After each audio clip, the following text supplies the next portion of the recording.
So here we have a pivot table showing a summary of the total active customers in each year.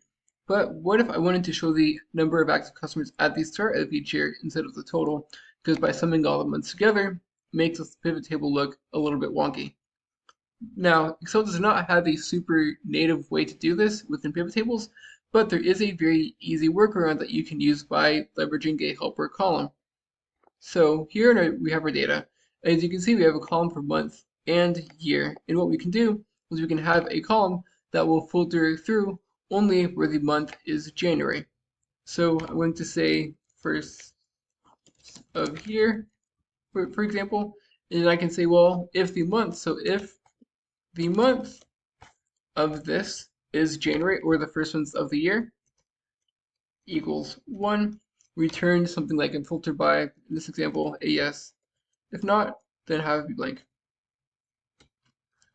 Now, you can copy and paste this down, but the quickest way to copy and paste this down is just double click on this little box right here, and it will automatically copy and paste down. As you can see, now we have a yes wherever the month is January.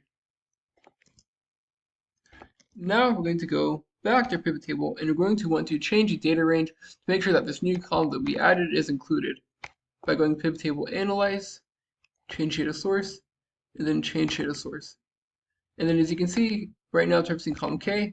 We don't want to reference to column K, we want to extend to column L in this example. Click OK. And now, after the pivot table is refreshed, and no, it did clear up my data, but that's okay because we can easily remake this pivot table.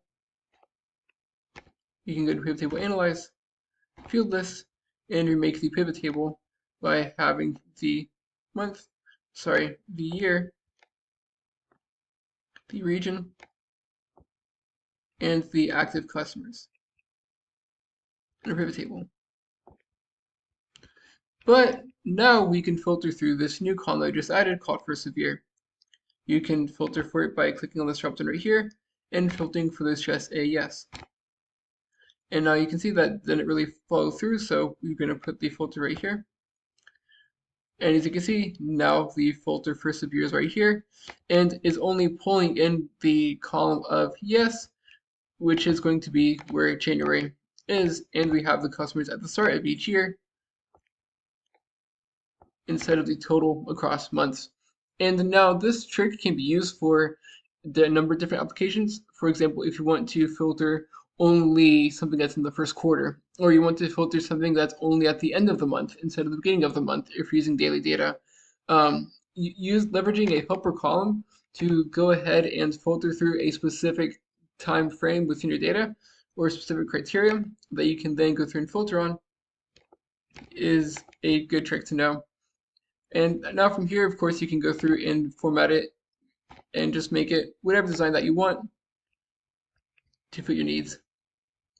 That's it. I hope you found this tutorial very helpful. If you did, like, subscribe, comment. Thank you for watching. Have a great day.